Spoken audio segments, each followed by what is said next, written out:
but a lot of the reading kind of helped me. And my main purpose was kind of identifying my own vision.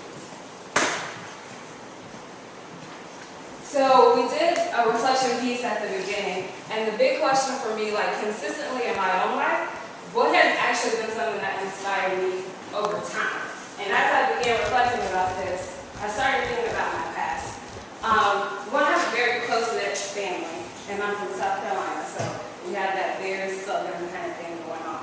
And one of the things that I remember the most is Sunday dinners. We would all gather at my grandma's house all the time. And it was very kind of gender-based. All the women and the girls would be in the kitchen, cooking and talking and preparing the meal, and then we'd set it out for the guys. And that was just our time to kind of connect with each other. My second thing, as a teenager, my girlfriends were like everything to me. Like I had to be talking to them, I had to be interacting with them, and that was kind of my life. In college, I joined two organizations. One was called IOMA.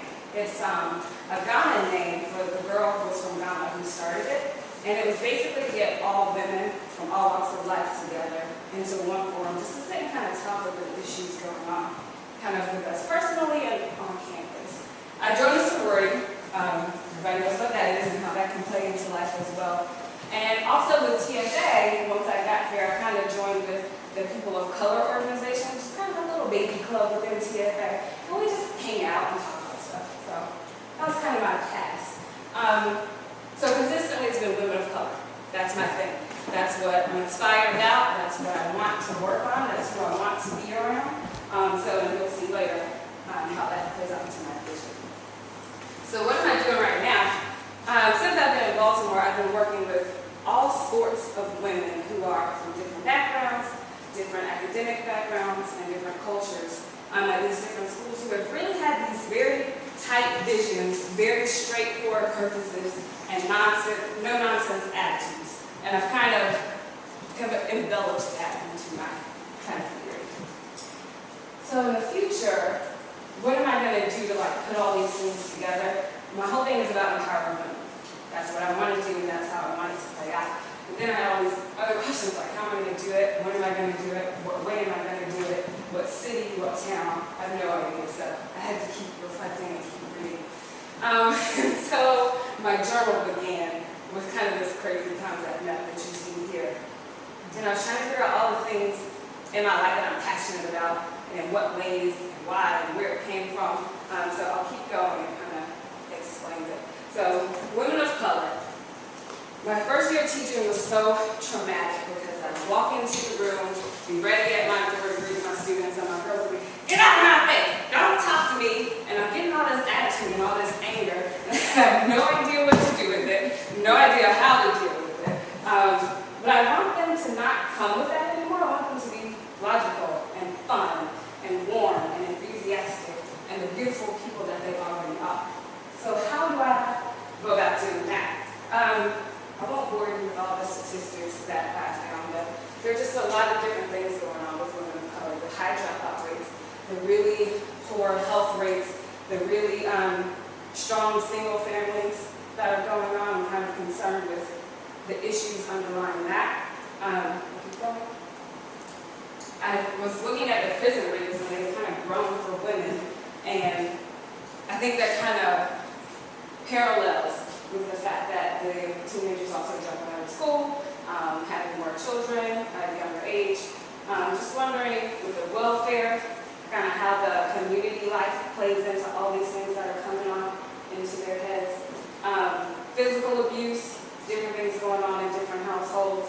A lot of these statistics are also right here in Baltimore.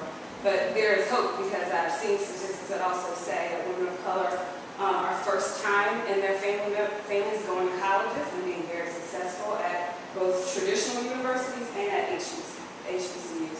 So I know that there's ways that we can make this work. There's more of my passions, culture and community. I feel like the stronger sense you have about where you come from in your own culture and how much of your own community you can identify with, I feel like that makes you a stronger participant wherever it is that you are. So connectivity, I feel like, has been lost between individuals of all walks of life, and that has to somehow be restored. Philanthropy and citizenship, even in Baltimore City, we have these service learning hours that our students have to do. And unfortunately, they spend time washing walls and cleaning up desks. But I think there's a better way we can get our students more involved into the community. Health, diet, physical fitness, I think those are all very serious parts of how to become a very strong person, especially for women. There are so many health concerns, especially with cardiovascular rates, diabetes, hypertension, the list can go on, with women of color and how much more susceptible we are to those health issues. Relationships, families, and marriages, which I touched on a little bit before, it just seems like a lot of the family things walk into the building with the students that I've personally worked with.